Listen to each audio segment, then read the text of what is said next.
প্রশংসা একমাত্র আল্লাহ সুবহানাহু ওয়া তাআলার জন্য, যে আল্লাহ সুবহানাহু ওয়া তাআলা আজকের মাহফিলে আমাদের সকলকে এখানে আসার বসার তৌফিক দান করেছেন। সকলে বলে আলহামদুলিল্লাহ। শান্তি অবতীর্ণ হোক সেই মহানবী মুহাম্মদ সাল্লাল্লাহু আলাইহি ওয়াসাল্লামের প্রতি, যার আদর্শকে বাস্তবায়ন করা একমাত্র আমাদের লক্ষ্য উদ্দেশ্য। সকলে বলি সাল্লাল্লাহু আলাইহি ওয়াসাল্লাম। আজকের সংক্ষিপ্ত সময়ে সংক্ষিপ্ত আলোচনার বিষয় শিরক এর ভয়াবহতা। শিরক এর ভয়াবহতা সম্পর্কে সংক্ষিপ্ত সময়ে তথ্য নিয়ে তথ্যবহল আলোচনা করার চেষ্টা করবে ইনশাআল্লাহ। আলোচনা শুরুর আগে দুটি কথা। তার প্রথম কথা হচ্ছে, আপনারা মাহফিলের প্যান্ডেলের বাহিরে যারা এদিক সেদিক ঘোরাফেরা করছেন, অযথা সময় নষ্ট করছেন, অযথা সময় নষ্ট না করে মাহফিলের প্যান্ডেলে এসে দিনই কিছু কোরআন এবং সহিহ সুন্নাহর কিছু কথা শুনে পরকালীন পথেও কিছু উপকার পাবেন ইনশাআল্লাহ। অতএব আপনারা যারা চলাফেরা করছেন, নিজ গতিকে বন্ধ করে দিয়ে মাহফিলে এসে আলোচনা শুনুন। দ্বিতীয় কথা, আপনারা যারা বসে আছেন চেপে চেপে আসেন, কেননা ফাঁকা জায়গার মধ্যে শয়তান আপনাকে ওয়াসা দেবে, এজন্য চেপে চেপে বসুন। আসলে ভারত সহ পাকিস্তান, ভারত পাকিস্তান বাংলাদেশ এই তিনটি অঞ্চলে অর্থাৎ এশিয়া মহাদেশে আলোচনাগুলোকে দুই ভাগে ভাগ করা হয়। আলোচনা মানে এই ওয়াজ মাহফিলগুলোকে দুই ভাগে ভাগ করা হয়। একটি হচ্ছে ওয়াজ আর আরেকটি হচ্ছে আওয়াজ। ওয়াজ হচ্ছে যেগুলো পবিত্র কোরআন এবং সহিহ হাদিস দ্বারা দলিল ভিত্তিক বর্ণনা করা হয়, সেগুলোকে ওয়াজ বলা হয়। আর আওয়াজ বলা হয় ওইগুলোকে যেগুলো আপনাকে কিচ্ছা কাহিনী বলে হাসাচ্ছে, কাঁদাচ্ছে, আপনিও বলছেন বা কত বাবার বেটা গো, কত সুর দিয়ে হাসাচ্ছে, আপনিও মনে করছেন যে সুর আছে এই বড় বক্তা। অতএব আলোচনা এখানে যারা শুনতে এসেছেন তাদেরকে আমি বলবো, আপনারা এখানে ওয়াজ শুনতে এসেছেন না আওয়াজ শুনতে এসেছেন? কথা বলতে হবে। ওয়াজ শুনতে হলে আপনাকে কেবলমাত্র কোরআন এবং সহিহ হাদিসের আলোচনা শুনতে হবে, এবং শুনলে হবে না, শোনার পরে যখনই যে মুহূর্তে আপনি জানতে পারলেন যে আপনি এতদিন যে কাজগুলো করেছেন সেগুলোর সঙ্গে কোরআন এবং হাদিসের কোনো মিল নেই, কোনো মিল নেই, আপনাকে এখান থেকে তওবা করে ফিরতে হবে। রাজি আছেন তো ইনশাআল্লাহ? তাহলে আপনার এই ওয়াজের পরিবর্তন আসবে। আমি প্রায় একটি কথা বলে থাকি যে যাদের বয়স 30, 40, 50 তারা অনেক ভাগ্যবান। কেন ভাগ্যবান? যে আপনার বয়স যদি 30 হয়ে থাকে, আপনি 30 বছর 30 বার রমজান পেয়েছেন, আপনি আপনার পাপকে মোচন করার অনেক সুযোগ পেয়েছেন। কিন্তু আপনি একটু ভেবে দেখুন তো, আপনার 30 বছর জীবনে আপনি কতই না কোরআন হাদিসের আলোচনা শুনেছেন, কত আলোচনা শুনেছেন, কিন্তু আলোচনা শোনার পরে আপনার পরিবর্তন নাই। আপনি আলোচনা শোনার পরে নিজেকে সংশোধন করতে পারেননি, আলোচনা শুনে নিজের মধ্যে আপনি পরিবর্তন আনতে পারেননি। কেন পারেননি? আপনি তো মসজিদে প্রত্যেক শুক্রবার আলোচনা শুনছেন আপনার ইমাম সাহেবের, আপনি তো হতভাগা মুসলিম, আপনি আধা ঘন্টা সময়ের জন্য আপনার ইমাম সাহেবের আলোচনা শুনতে গিয়ে ওখানে আপনি ঘুম পাচ্ছেন। ইমাম সাহেব আলোচনা করছেন আর আপনি ঘুম পাচ্ছেন, তাহলে আপনার দ্বারা ইসলামের কতটুকু কল্যাণ হতে পারে? অতএব এখানে যারা এসেছেন তাদেরকে বলবো, আলোচনা শুনে মানার চেষ্টা করবেন ইনশাআল্লাহ, তাহলে আপনার পরকালীন কিছু উপকার আসবে। এজন্য একটা নিয়ত করে বসুন যে এখন থেকে প্রধান বক্তা ওস্তাদ শেখ মুখলেস বিন আরশাদ রহমান মাদানী সাহেব যতক্ষণ পর্যন্ত আলোচনা করবেন ততক্ষণ পর্যন্ত আপনি তার আলোচনাগুলো শুনে নিজে মানার চেষ্টা করুন। আল্লাহ সুবহানাহু ওয়া তাআলা আপনাকে সে আলোচনাগুলো মানার তৌফিক দান করুন। সকলে আল্লাহুম্মা আমিন। বলছিলাম শিরক, শিরক কি? শিরক শব্দের অর্থ হচ্ছে আল্লাহর সঙ্গে কাউকে অংশীদারিত্ব স্থাপন করা, আল্লাহর সঙ্গে কাউকে সমকক্ষ মনে করা, আল্লাহর সঙ্গে কাউকে ভাগিদার মনে করা, আল্লাহর সঙ্গে কাউকে শেয়ার মনে করা। একে শেয়ার মনে করাও কি অংশীদারিত্ব। অর্থাৎ আল্লাহ ব্যতীত গায়রুল্লাহকে ডাকা, গায়রুল্লাহর নিকটে সাহায্য চাওয়া, আল্লাহ ব্যতীত গায়রুল্লাহকে ভয় করাকে শিরক বলা হয়। অর্থাৎ বুঝতে পেরেছেন তো শিরক কাকে বলে? শিরক সবচেয়ে বড় জুলুম, শিরক সবচেয়ে বড় অপরাধ। শিরক ইবাদতের মধ্যে আপনার আমলগুলোকে ধ্বংস করে দেয়, আপনার আমলকে নষ্ট করে দেয়, ধূলিসাৎ করে দেয়। শিরক মানুষকে ইবাদত থেকে অনেক দূরে সরে যায়। শিরকের সঙ্গে বোমার সাদৃশ্য করা যায়। একটা মসজিদের ভিতরে যদি একটা বোমা ফিট করা যায়, সে মসজিদে যদি বোমা বাঁচতে হয়ে যায়, কোন লোক বাঁচতে পারে না। ঠিক শিরক এমন একটি জিনিস আপনার ইবাদতের মধ্যে থাকলে আপনার সমস্ত আমলগুলোকে বরবাদ করে দেবে, বাতিল করে দেবে, নষ্ট করে দেবে, ধূলিসাৎ করে দেবে। অতএব আপনাকে শিরক সম্পর্কে অবশ্যই সচেতন থাকতে হবে। প্রত্যেক নবী রাসূলের দাওয়াতের একটাই মূলনীতি ছিল শিরককে উৎখাত করে দেওয়া, তাওহীদকে প্রতিষ্ঠান করা, তাওহীদের আন্দোলন করা প্রত্যেক নবী রাসূলের দায়িত্ব ছিল।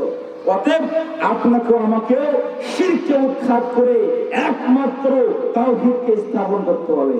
আল্লাহ সুবহানাহু ওয়া তাআলা আপনাকে আমাকে তাওহীদ মুক্ত ইবাদত করা তৌফিক দান করুন।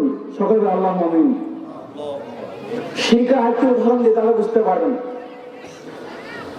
যারা এখনো যারা দাঁড়িয়ে আছেন, ঘোরাফেরা করছেন, তাদেরকে অনুরোধ করছি, হয় আলোচনা শুনুন, না হয় আপনি মাঠ থেকে চলে যান। কেন আপনি চলে যাবেন? আপনি এখানে কথা বললে আপনার কারণে আরেকজন ডিস্টার্ব হবে। অতএব আলোচনা শুনতে হলে নিঘাত বসতে হবে, না হয়তো আপনাকে মাঠ থেকে চলে যেতে হবে। এবার বলছিলাম শিরকের যে উদাহরণটি, মনে করুন যে কোন সন্তান যদি নিজের বাবা মা বেঁচে আছে, তার বাবা মা বেঁচে থাকা অবস্থায় সে যদি তার নিজের বাবা মাকে সেবা না করে, নিজের মার সেবা না করে, তার শাশুড়ির সেবা করে, তাহলে কিন্তু নিজ পিতা নিজ মাতা কখনো তা মেনে নেবে না। কেন মেনে নেবে না? যে নিজের বাবা অসুস্থ, নিজের মা অসুস্থ, নিজের বাবা মা সেবা না করে সে যদি তার শাশুড়ির সেবা করে, তাহলে কোনো পিতা মাতা এটা মেনে নেবে না। তার উচিত ছিল তার নিজের আগে পিতা মাতাকে সেবা করা, তারপর তাদেরকে অনুগত করা। ঠিক আল্লাহ সুবহানাহু ওয়া তাআলা সূরা যারিয়াত ৫৬ আয়াতে বলেন, ওয়া মা খালাকতুল জিন্না ওয়াল ইনসা ইল্লা লিয়াবুদুন। অর্থাৎ আমি কেবল মানুষ এবং জিন জাতিকে আমার ইবাদত করার জন্য, আমার দাসত্ব করার জন্য এই দুনিয়াতে প্রেরণ করেছি। আপনি এই দুনিয়াতে এসে নিজের মন মতো চলবেন, নিজের বিবেক মতো চলবেন, এ আপনাকে সুযোগ দেওয়া হয়নি। আপনাকে একমাত্র আল্লাহ তাওহীদ প্রতিষ্ঠা করার জন্য, আল্লাহ নিষ্ঠাবান ইবাদত করার জন্য এই দুনিয়াতে প্রেরণ করেছে। আর আপনি কি করছেন? আল্লাহর আনুগত্যকে ভুলে গিয়ে, তার আদেশকে ভুলে গিয়ে আপনি শিরকের মধ্যে রহ কাজ করে যাচ্ছেন। তাহলে আপনার শিরকের কারণে অনেক আমল নষ্ট হয়ে যাচ্ছে। কখন আপনার আমলগুলো নষ্ট হয়ে যাচ্ছে, বাতিল হয়ে যাচ্ছে, আপনি টের পাবেন না। এই জন্য আগেই বলেছি, এই শিরকের সঙ্গে বোমার সাদৃশ্য করা যায়। যেরকম বোমা বাঁচতে হলে কেউ বাঁচবে না, ঠিক আপনার আমলের মধ্যে যারা পরিমাণ শিরক থাকলে আপনার সমস্ত আমলগুলো বাতিল হয়ে যাবে। তাহলে আপনার কি করতে হবে? তাওহীদ প্রতিষ্ঠা করতে হবে। তাওহীদ হচ্ছে পজিটিভ আর নেগেটিভ হচ্ছে শিরক। মনে করুন যে বৈদ্যুতিক তারে একটা নেগেটিভ থাকে আর একটা পজিটিভ থাকে। নেগেটিভ এবং পজিটিভ দুটো আলাদা আলাদা থাকার কারণে কিন্তু বৈদ্যুতিক বাল্ব জ্বলে, কেননা তার গ্রুপ ঠিক আছে। নেগেটিভ পজিটিভ দুটা মিলে কিন্তু একটা বৈদ্যুতিক বাল্ব জ্বলতে পারে। কিন্তু যদি আপনার বৈদ্যুতিক বাল্ব জ্বলতে গেলে নেগেটিভ পজিটিভ এক জায়গায় হয়ে যায়, তাহলে বাল্ব তো কখনো জ্বলবে না, কারণ আগুন লেগে সাথে পাবে। ঠিক আজকে মুসলিম জাতির, মুসলিম উম্মার আজকে এক নম্বর পয়েন্ট হচ্ছে তারা তাদের আমলের মধ্যে শিরিক করার কারণে, তাদের আমলগুলো থেকে তারা তাওহীদকে না বোঝার কারণে শিরিককে তাওহীদকে একাকার করে ফেলেছে, যে জন্য তারা আজকে বিভিন্ন ধ্বংসের মধ্যে আজকে মুসলিম জাতি, এই জন্য তারা বিভিন্ন ধ্বংস তাদের উপরে আজকে নেমে আসছে। তার মূল কারণ হচ্ছে শিরক। সূরা লুকমান আয়াত নম্বর 13 আল্লাহ সুবহানাহু ওয়া তাআলা বলেন, ইয়া বুনাইয়া লা তুশরিক বিল্লাহ ইন্নাশ শিরকা লাযুলমুন আযীম। হে বুনাইয়া, হে আদরের সন্তান, হে আব্বু, হে আমার আদরের সন্তান, তুমি শুনে রাখো, আল্লাহর সঙ্গে কাউকে শিরিক করো না। ইন্নাশ শিরকা লাযুলমুন আযীম, নিশ্চয় শিরিক সবচেয়ে বড় জুলুম, নিশ্চয় শিরিক সবচেয়ে বড় অপরাধ, নিশ্চয় শিরিক বড় অপরাধ। লোকমান হাকিম তার ছেলেকে এই কথা বলছেন, হে বুনাইয়া, হে আমার আদরের সন্তান, তুমি আল্লাহর সঙ্গে শিরিক করো না, কেন শিরক সবচেয়ে বড় জুলুম, সবচেয়ে বড় অপরাধ। তাহলে আপনি আমি একটু নিজের সঙ্গে মিলে দেখি তো, আমরা আমাদের ইবাদতের মধ্যে, আমরা দিনের মধ্যে কতটুকু কি পরিমাণ শিরক আমরা করছি, একটু মিলে দেখি তো। আপনার চরিত্রের সঙ্গে একটু আপনি মিল করে দেখুন তো, আপনি কতটুকু জিনিস শিরক করছেন। আপনি সালাতের মধ্যে আল্লাহকে সাক্ষ্য দিচ্ছেন, ইয়াকা নাবুদু ওয়া ইয়াকা নাস্তাইন, আমরা একমাত্র তোমার ইবাদত করি এবং তোমার নিকট সাহায্য চাই। আপনি সালাতে বলছেন এক কথা, আবার বাহিরে এসে বলছেন আরেক কথা। আপনার কেন আজকে এরকম দ্বিমুখী নীতি? আপনার দ্বিমুখী নীতিকে ত্যাগ করতে হবে। আপনার মুনাফিক নীতি কেন? আপনি সালাতের মধ্যে আল্লাহকে সাক্ষ্য দিচ্ছেন যে কেবলমাত্র তোমার ইবাদত করি এবং তোমার নিকট সাহায্য চাই, আর আজকে কি করছেন? আপনি হুজুরের কাছে যাচ্ছেন, আপনি আল্লাহকে ভুলে গিয়ে বিভিন্ন মাজারে যাচ্ছেন, বিভিন্ন খানকায় যাচ্ছেন, বিভিন্ন দরবারে যাচ্ছেন, আল্লাহকে ভয় করে আপনি গায়ের লোকে যাচ্ছেন। তাহলে আপনি কোথায়? আপনার এরকম মুনাফিক চরিত্র কেন? আপনি সালাতে তো আল্লাহকে ঠিক বলছেন, কিন্তু সালাত থেকে বের হয়ে এসে আপনাদের এরকম কেন? আপনি সালাতেও যেরকম থাকতে হবে, বাহিরেও আপনাকে তেমন থাকতে হবে, তাহলে আপনি মনে করবেন আপনি ঠিক আছেন। কিন্তু আপনি সালাতে এক, বাহিরে এক, এরকম নীতি নিয়ে চললে কখনো আপনি লাভবান হতে পারবেন না। প্রচারিত অনেকগুলো শিরক রয়েছে, সময় দিতে খুব কম, এবং আমার ওস্তাদ শেখ মুখলিসুর রহমান মাদানী উনি অনেক জ্ঞান গর্ব আলোচনা রাখবেন। অনেক পণ্ডিত মানুষ আলেমী সমাজের মধ্যে যেখানে বাস মোনাজারা হয় সেখানে সর্বপ্রথম তিনি যান, আলেমদের মধ্যে যেখানে বাস মোনাজারা হয় সেরকম মানুষ আজকে এখানে এসেছে। আলহামদুলিল্লাহ, বলবো আপনার তার আলোচনাগুলো খুব মনোযোগ সহকারে শুনবেন। এবং দ্বিতীয় বক্তা শেখ খলিলুর রহমান, উনি হয়তো আপনারা অনেকে তাকে চেনেন না, নামও হয়তো শোনেননি, কিন্তু শফিকুল ইসলাম জাগরণী নাম বললে আপনারা অনেকে চেনেন। তার শিক্ষক হচ্ছে শেখ খলিলুর রহমান, অনেক সুরালো লোক, ইনশাল্লাহ আমার পরে তিনি আসবেন। তাই বলছিলাম, প্রচারিত অনেকগুলো শিরক রয়েছে, তার মধ্যে বেশি শিরক বলার সময় নেই। অতএব কয়েকটা শিরক যেগুলো আমাদের সমাজে মানুষ করছে, মানুষ করে বেড়াচ্ছে, কিন্তু তারা শিরক করার পরে ভাবছে না এটা শিরক, ভাবছে না এটা খারাপ কাজ, কিন্তু খারাপ না জানার কারণে তারা এটা করছে। অতএব যে শিরকগুলো নিয়ে আলোচনা করব, আপনার ভেতর যদি থেকে থাকে আল্লাহকে ভয় করে আজকে এখান থেকে তওবা করে উত্তরে ইনশাআল্লাহ রাজি আছেন তো ইনশাআল্লাহ। প্রচারিত শিরকের মধ্যে অনেক শিরক রয়েছে, যার মধ্যে নাম্বার 1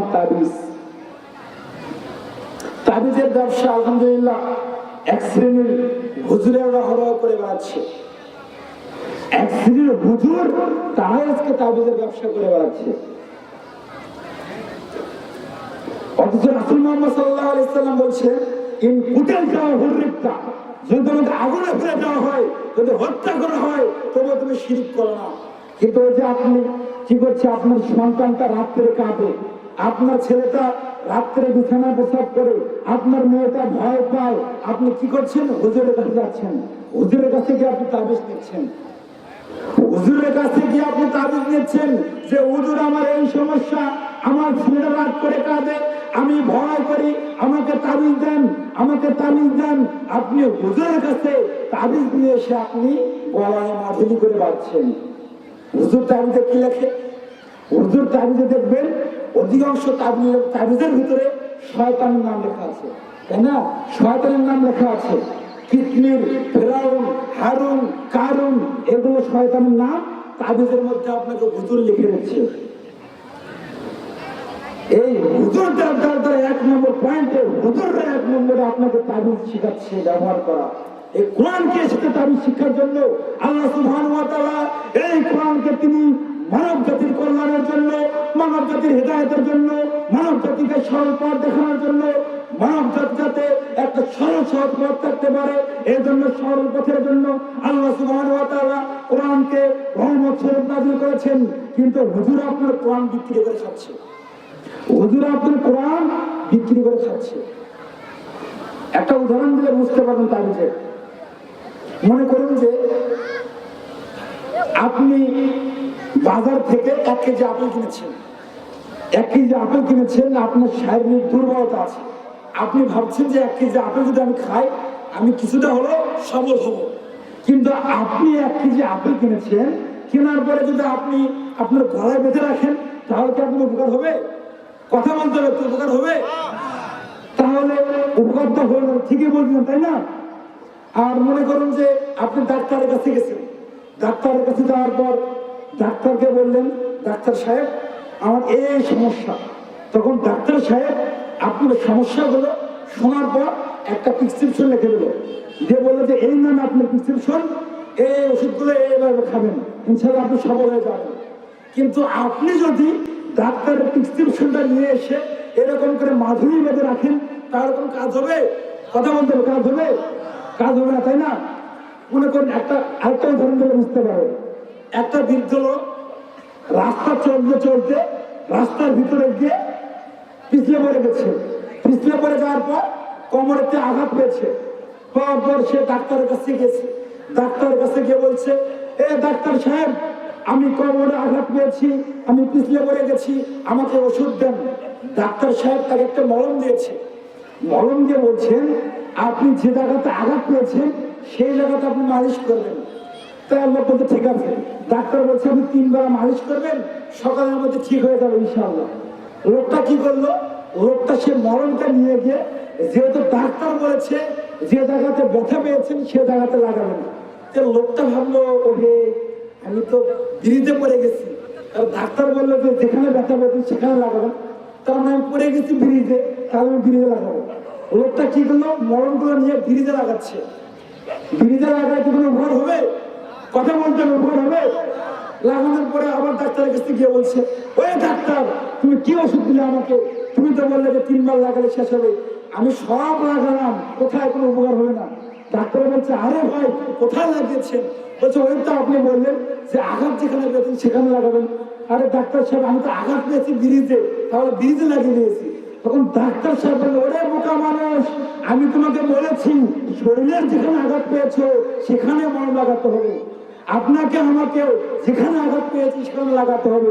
ঠিক আল্লাহ সুবহানাহু ওয়া তাআলা কোরআনকে নাযিল করেছেন আপনাকে পড়ার জন্য, আপনাকে বোঝানোর জন্য, আপনাকে আমল করার জন্য, কিন্তু আপনাকে তাবিজ করার জন্য পাঠায় নাই। অতএব এরকম হুজুর যা তাবিজ দিয়ে বেড়ায় এদের থেকে সাবধান থাকবেন, এদের থেকে সাবধান থাকবেন। আরেক শ্রেণীর হুজুরের কথা বলেন, যেহেতু আমরা উত্তর চলে এসেছি সময় বেশি নেব না। অতএব কে না জানে সুদ হারাম, কে না জানে জর্দা হারাম, কে না জানে নেশার দ্রব্য হারাম, কেন রাসূলুল্লাহ সাল্লাল্লাহু আলাইহি ওয়াসাল্লাম বলেছেন লা ইয়াদখুলুল জান্নাতা মুদমিনুল খামর, প্রত্যেক বস্তু নেশার দ্রব্য পানকারী জান্নাতে প্রবেশ করে না, প্রত্যেক নেশার দ্রব্য হারাম। কুল্লু মুসকিন খামিন বা কুল্লু হারাম, প্রত্যেক ওই বস্তু যা মানুষের বিবেককে নষ্ট করে দেয় তাই হারাম, যা মানুষের বিবেককে নষ্ট করে দেয় তাই মদ, তাই হারাম। তাহলে ওই যে আপনার হুজুর, যে হুজুর তাবিজ বিক্রি করছে, ওই হুজুরকে আপনি জব দেখাচ্ছে, ওই হুজুরকে আপনার জব দেখাচ্ছে। আবার হুজুর তো জব খাচ্ছে আরো 10 জনকে খাওয়াচ্ছে, আরে খাচ্ছে আমার বলে যত নাকি মাকরু, যত নাকি মাকরু। যে হুজুর জর্দা খায় এদের কাছ থেকে জর্দার ফতোয়া পাবেন না, যে হুজুর ঘুষ খায় এদের কাছ থেকে ঘুষের ফতোয়া পাবেন না, যে হুজুর জেনা ব্যবচার করে এদের কাছ থেকে জেনা ব্যবচার ফতোয়া পাবেন না। তাহলে হুজুর বলছে যে জর্দা মাকরু, আর রাসূল মুহাম্মদ সাল্লাল্লাহু আলাইহি ওয়াসাল্লাম বললেন প্রত্যেক নেশাদার দ্রব্য হারাম, আর এর পরিণাম কি? জান্নাতে প্রবেশ করবে না। তাহলে হুজুর বলছে যে মাকরু, আরে মাকরু মানে তো অপছন্দনীয়, খারাপ, খারাপ বস্তু। ওরে হুজুর আপনি তো জানেন খারাপ, তাহলে খারাপ জানার পরে কেন খাচ্ছেন? মাকরু। একটা কথা বলে মনে কিছু নেন না, গু তো গুই হবে, তাহলে গুকে কি আপনি অন্য নামে চালাতে পারবেন? তাহলে আপনি জানছেন যে মাকরু, মাকরু মানে অপছন্দনীয়, মাকরু মানে খারাপ। আরে হুজুর আপনি খারাপ জানার পরে কেন খাচ্ছেন? তাহলে আপনার বিবেক করে গেল। অতএব সমাবেশী নেব না, আর উত্তর চলে এসেছে। ছোট মানুষ, আলোচনা করার অনেক ইচ্ছে ছিল, সময় সংক্ষিপ্ত, আমার জন্য দোয়া করবেন। অনেক ইচ্ছে ছিল বেশি আলোচনা করার, আমার জন্য দোয়া করবেন যাতে আল্লাহ সুবহানাহু ওয়া তাআলা আমাকে দিনের একজন দায়ী হিসাবে কবুল করেন। সকলে আল্লাহুম্মা আমিন। এই দাবি ও দাওয়া রেখে আজকের সংক্ষিপ্ত আলোচনা এখানে শেষ করছি। সুবহানাকা আল্লাহুম্মা ওয়া বিহামদিকা আশহাদু আল্লা ইলাহা ইল্লা আনতা আস্তাগফিরুকা ওয়া আতুবু ইলাইকা। আসসালামু আলাইকুম।